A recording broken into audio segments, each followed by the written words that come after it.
Okay, thanks Pam for the update. We're going to go to Advisory Council reports, Curriculum Advisory Council. No update on the Curriculum Advisory Council. We've had a graduation requirement committee meeting, and the co-chairs and myself can update the board on that a little later in the agenda. In regards to Facility Advisory Council, we had a meeting last week, and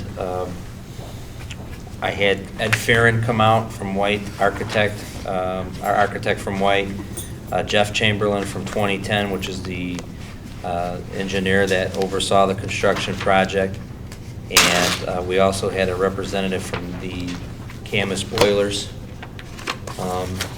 So we had projected to do both that and go through the facility rental revisions.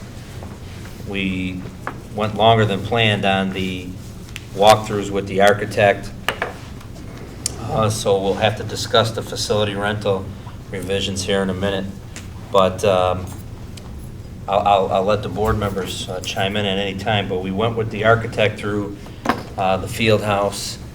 He did confirm that we are right about at grade, if not slightly below grade with the field house, that a decision was made during the construction process and the budget development process as they got about halfway through the project to make it about 24 to 27 inches lower than the original building. So they did confirm that. He did walk us through the sealant that they're putting on the joist of where the wall meets the slab, and walked us through how he felt that would seal and prevent any more leakage in the field house. And he said that that should be completed here by June. If that didn't solve the problem, that they would be back out. We then proceeded from the field house. There are no drain tiles in there. I know that was an additional question. There are no drain tiles. The plans did not call for drain tiles. And since we are right against the property line of the Cook County Forest Preserve, tying off those drain tiles and actually having a steep enough pitch, if I think I'm saying this right, we would, the project didn't call for that. And he didn't know if they could do it because of it's not our property, and the MWRD facilities might not be able to do it anyway. Right, John? Yeah, I think there's a 1.5 buffer. Right. All there is. Can't get an easement or anything? No. So we went then into the pool because there's been some concerns about the pool, about some of the surface rust that's appearing along the exterior walls. The engineer and architect walked us through their analysis. They think that could be as simple as some cleaning by our custodial staff, as well as, if possible, to try to come in and see if the back sides of those beams along those surface wall, the exterior walls, have the paint sealant on both sides. The problem with that is that the roof's already on. It's going to be tough to try to get in there. Joel and his staff have tried to bring a lift in and try to use like the little dental mirror and some things to try to see if it's just. So we're going to try to bring out the painter or this summer to see if we can get someone to look at that to see if that was covered or not covered. But they felt that everything was structurally sound. They were looking at the Ceresco unit in regards to our ventilation unit. There seems to be only two major players in that ventilation of the natatoriums, and Ceresco, and I don't recall the other name. It started with a D. I want to say Dectron, but that might be wrong. But they verified that our ventilation unit was sufficient. We had talked to them about how we already had to change the pulley. We felt that there was still some rattling and some things. So they did send a Ceresco rep out this week, did change the pulley again inside there, and did not charge us any cost for that, and they're going to monitor that. So, but as far as one of the concerns that the board and I myself wanted to ask both the engineer and the architect while there is, if this rust continues to spread, are we going to be worried about the deterioration of the facility, the beams, the structure, the electricity, those types of things. and they seem to be, They said it's We're actually, fine. some of it's just discoloration, they said. And the rest is surface rust, so like to make it look nicer, but there's no structural, it's not gonna affect the structure of that for decades, even if it stayed like that. we did have, we were watching, we told them about the 2 or 3 weeks that we were down with no ventilation unit and the amount of condensation that was in there. And that we were watching to make sure that there were no electrical faults or anything like that. But right now, it was just so happened that our aquatics director and head swim coach for a boys team came in, Todd Friedrich, and he also was able to provide some input. They had been watching. There's been no issues with any outlets or scoreboards or anything like that as of this time. So, and then the final thing we walked through with them was with the boilers, and still in May, and this has not been corrected since the original install, we are still having issues with the boilers in regards to the controls. And we're working with Johnston Controls, and the engineer Jeff Chamberlain is coordinating that meeting to make sure that those things are occurring. There were some general install issues that we addressed. They're going to be coordinating with Joel to address the controls issue. Both John and Tim were with me and heard those conversations, and everybody pleading their case. And so I think that's going to be addressed. I think the architect and the engineer were made aware between my comments as well as the board members' present comments that we want this addressed as soon as possible. So from a physical plant standpoint, I mean, am I missing anything? What about the vent stack? Vent stack, they told us that they did identify that there was, I received an email shortly thereafter that there was a capped water fountain that was removed, a short stack pipe that was uncapped. They capped that, and they're still going to run a few more tests to see if there's any other, because they were, when their crews ran at the original plumbing installers, they were still getting some odor. Not as strong, but they were getting some odor in one particular special ed classroom in near the office. And they were also talking about sealant below in the locker rooms and those stacks, some of that area not being sealed off correctly. So they're looking at that as well. John, I know you wanted to, or you look like you were going to add a comment. I don't know, maybe. Well, I think Tim was there too from a historical perspective. I think Ed said that the reason they didn't elevate the field house. What's that? Keep going. Because it would have cost over $200,000 approximately Phil? to fill it. So the decision was made not to do that, save the money. But in retrospect, it's probably, they should have put something, half a foot in there or something, but they didn't do it. Should have made sure that the joint was above, Grade. 2 inches above the grade. Yeah. But they It's feel a leaky confident basement. that this will see it. It's a leaky basement. The other thing that I would say is, it's rather apparent, listening to Kevin and Tim, I don't think you walked with us that day, did you? And Joel, that both, they're taking it very seriously. I mean, Joel really is on top of it. He's very knowledgeable, and they, of course, wanted to point fingers at the school and the school district and how we managed it, creating the problem. And he wasn't taking any of that. He was, there may be a few things here, but he was able to point out all the things that the regulators, the controls, a pump that dripped on another pump and all these other things. He's like, that had nothing to do with maintenance. It's how you guys put the stuff together. So I was pretty impressed that That was Joel. Joel, he takes it pretty, I don't know if he'd say the same, John, but he's pretty Yeah, I think serious about he's doing the right thing. probably a lot more on top of things than our previous supervisor. I think we really got to be on top of this control issue.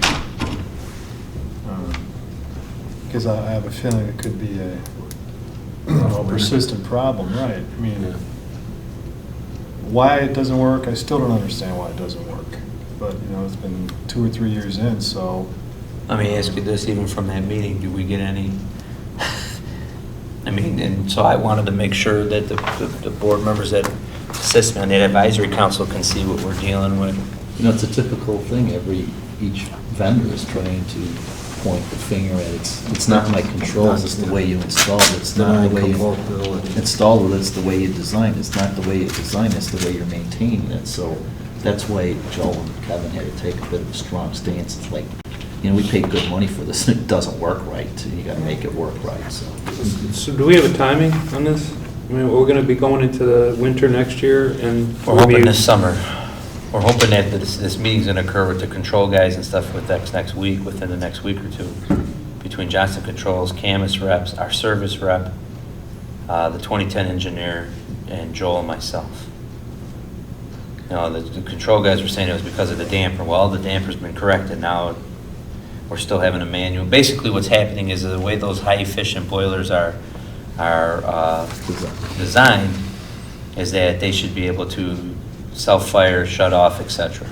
And right now, we have to manually start.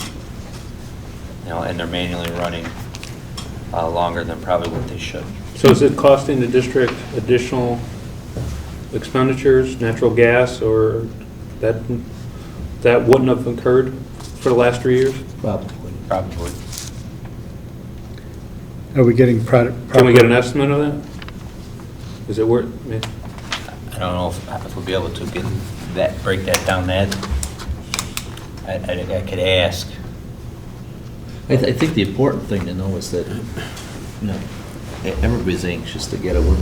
We've gone a couple times to look, but as Kevin pointed out, however long it's been in there, because they've been pushing it, we got dampers that were never put on there, which was one of the things we could point out. Well, that's not the school's fault, and they had to replace the regulators on the gas supply.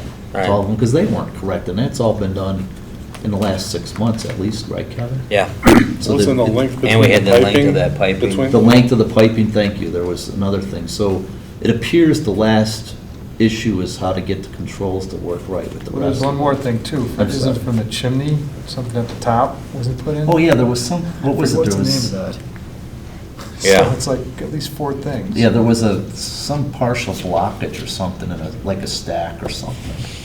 So they've taken a serious approach, at least our administration and our staff have. And hopefully they can keep pushing them and resolve this control issue. It might work right. Do we have any problems with hot water in the building since they also provide the hot water? No. No, the problem is what Gary said, is the way we understood this, they just don't start up and shut down automatically, so they have to do it manually. There's not a problem with them actually firing and making hot You know, water. it could be that there's just one sensor it wasn't put in. Right. You know, something like basic as that, and you can assume that because like there's 4 things wrong with the way that it was mechanically installed. Right. They just may have to go through the checklist of where all those sensors are, because it all goes to a feedback loop, so.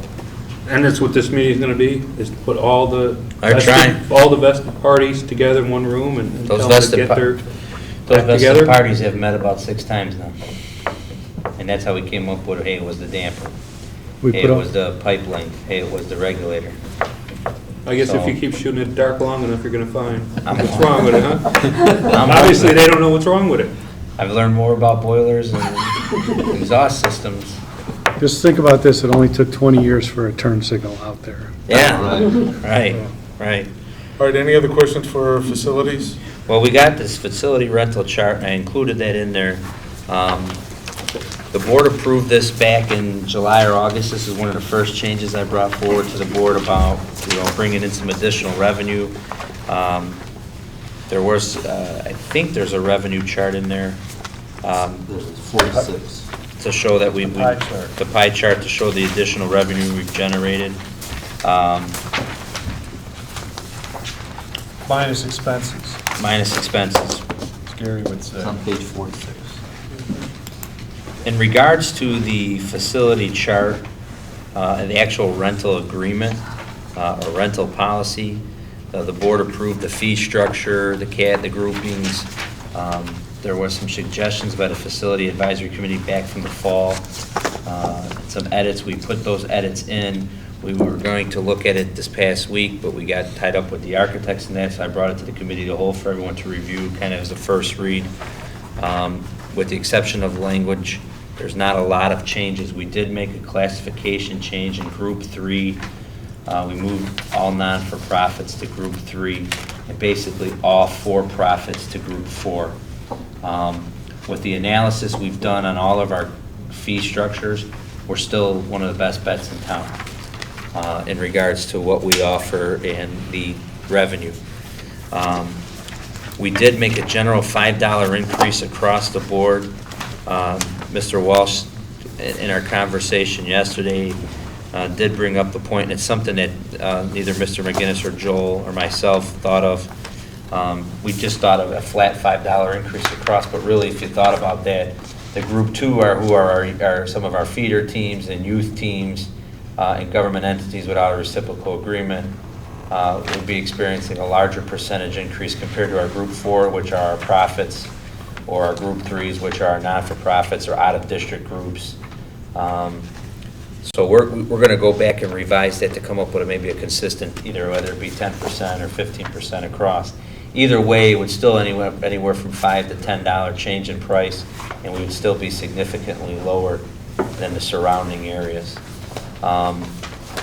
This has been, we've had almost a year to look at it. As you can see, the primary areas are our athletic facilities. We do get a little use of the auditorium. Most of our rentals are 2s and 3s. They're either feeder teams or youth teams or out-of-district youth teams or not-for-profits. Some of those semi-pro teams that you see on the football field. So that's another reason why we wanted to clarify that a little bit and align them with Group 3.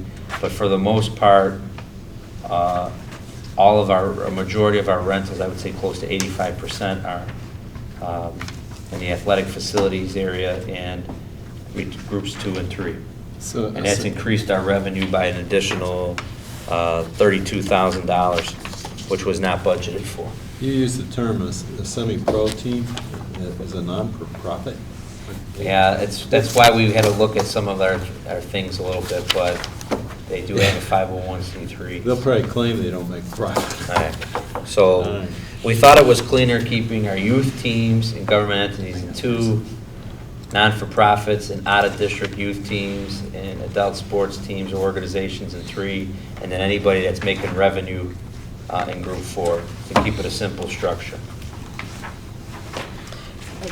Can anybody in the community rent these spaces? Yes. And have you looked at some of the rental prices and some of the facilities around the school? Yes. That's why I said even with the increase, we're still one of the better bets around. And we wanted to make sure that we could still invite the same pool we're bringing in so that we can continue this revenue flow that we've increased. Yeah, I think, especially for Group 4, I think you're much under what's being charged. We still haven't gotten a lot of Group 4s. We've gotten a couple dance studios to use the auditorium. Okay.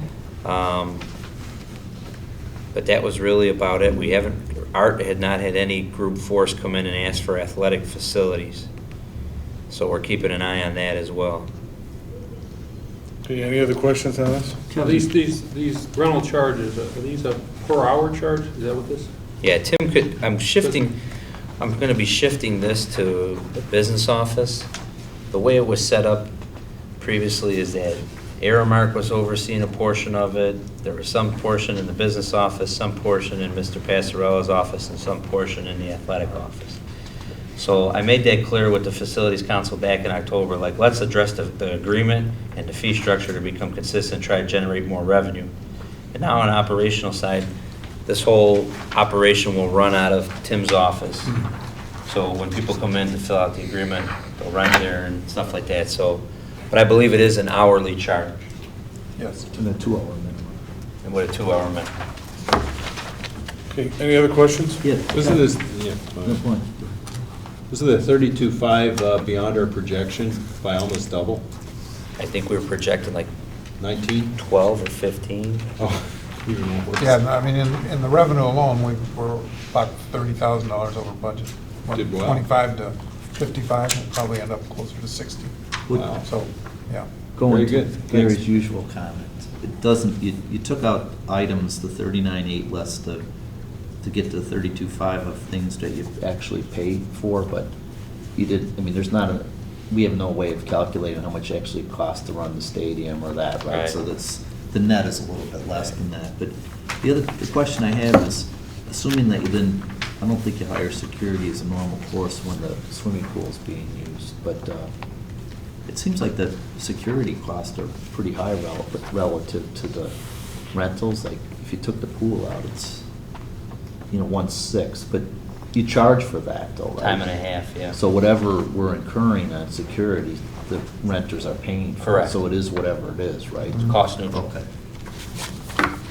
So just so I'm clear, I'll have Tim, instead of doing a flat $5 increase, do you want to do a flat 5, or would you rather do a 10%, 10 to 15% across the board and adjust the structure that way so we can see a second read and possibly approve this at the June meeting so that effective July 1st, we'll have these new rates? Want to take a strong I'd rather poll? see a percentage. I'd rather see a percentage. Percentage? Yes. What do you think? Percentage or flat? Percentage rounded to the nearest $5, or? Yeah. Are you gonna go, is it easy to collect 27? $15, then you go back to 15. Well, don't put like point. No, I would say we'll do either between 10 and 15%. So someone in category 1, if they're experiencing a $25 charge, it would be $27.50. And if they were experiencing in the group 4 or 60, now they would be going up 66, something of that nature. Okay. that all Everybody right? in favor for that? No problem? Okay. Yeah. Percentage it is. All right.